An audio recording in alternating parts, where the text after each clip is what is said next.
Bonjour à tous. Aujourd'hui, nous allons explorer ensemble les mondes des puissances, en particulier des puissances positives et négatives. Dans cette vidéo, nous allons apprendre comment calculer les puissances de manière précise et efficace.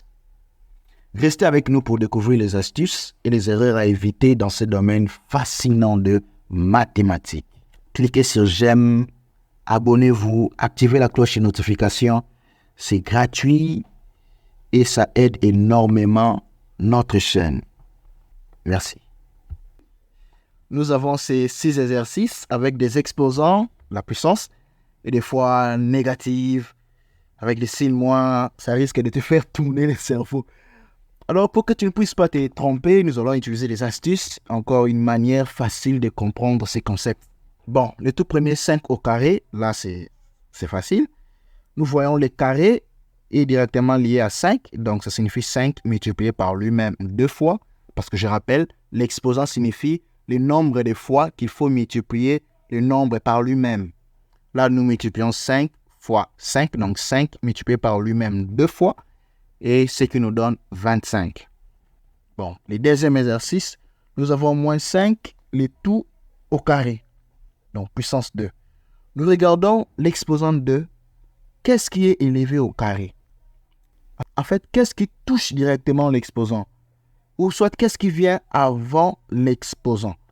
Donc, juste avant l'exposant, nous voyons la parenthèse. Qu'est-ce qui touche l'exposant? C'est la parenthèse qui touche l'exposant. C'est comme si on avait dit la parenthèse est élevée au carré.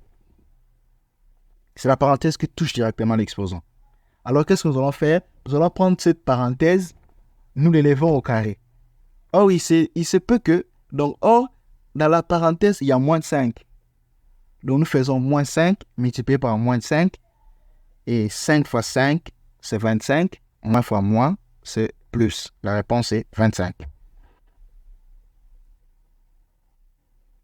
Le troisième exercice, nous avons moins 5 puissance 2. Ici également, nous réfléchissons de la même manière. Qu'est-ce qui touche directement l'exposant? En fait, c'est seulement 5. C'est 5 qui est directement lié à l'exposant. Donc, c'est 5 qui est élevé au carré, pas le moins qui est devant. C'est seulement les 5. Alors, qu'est-ce que nous faisons? Nous élevons 5 au carré. Et nous faisons 5 fois 5, donc les carrés de 5. Et il se peut que devant les carrés de 5, il y avait un moins. Alors, nous plaçons les moins qui étaient devant. Et 5 fois 5, c'est 25. Avec les moins devant, nous avons moins 25. J'aimerais que tu vois un peu de cette manière pour que tu ne puisses pas te tromper. De regarder le nombre qui est directement relié à l'exposant, qui touche l'exposant. Et de cette manière, tu ne pourras pas te tromper. Dans le troisième exercice, là, 5 exposants moins 2. Là, nous aurons besoin d'une propriété.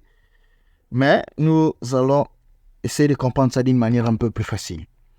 Lorsque vous avez 5 exposants moins 2, donc lorsque vous avez un exposant négatif, qu'est-ce qu'on fait? On cherche l'inverse. En fait, c'est l'inverse de l'exposant. Quand vous avez un exposant négatif, ça vous pousse à inverser ce qu'on vous a demandé. En fait, 5 exposants moins 2 égale, vous faites simplement l'inverse de 5 au carré. C'est comme qui dirait, vous enlevez les moins et tout ce qui reste, vous les placez au dénominateur. Vous trouvez l'inverse. Vous tournez cela. Bon, je te mets la formule pour que tu ne puisses pas te tromper. A exposant moins n égale 1 sur A exposant n. Ici, A égale 5 et n égale 2. Et lorsque nous calculons 5 au carré, c'est 25. Comme c'est au dénominateur, nous avons 1 sur 25. Ça va? L'exercice qui suit, moins 5 exposant moins 2. Ici, qu'est-ce qui touche l'exposant? L'exposant, c'est moins 2, c'est moins 5. En fait, nous enlevons d'abord les moins et nous écrivons l'inverse. Nous avons 1 sur moins 5 au carré. Donc, tout ce que nous avions là, nous n'avions enlevé que les moins. Donc, et puis, nous inversons cela. Et ceci égale 1 sur 25. Parce que moins 5 au carré, nous avons déjà calculé ça au deuxième exercice.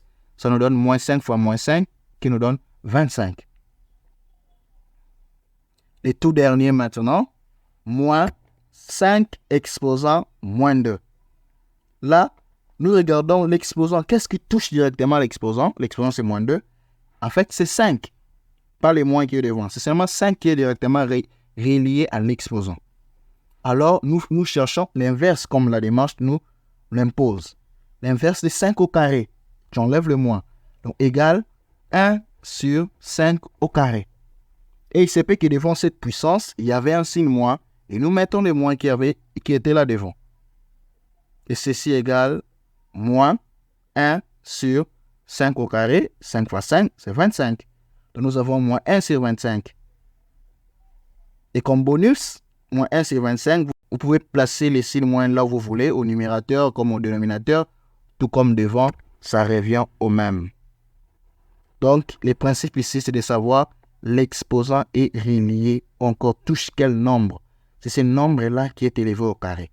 C'est ce nombre-là qui est affecté de cet exposant-là. Si l'exposant est négatif, alors vous trouvez l'inverse et vous calculez. Merci.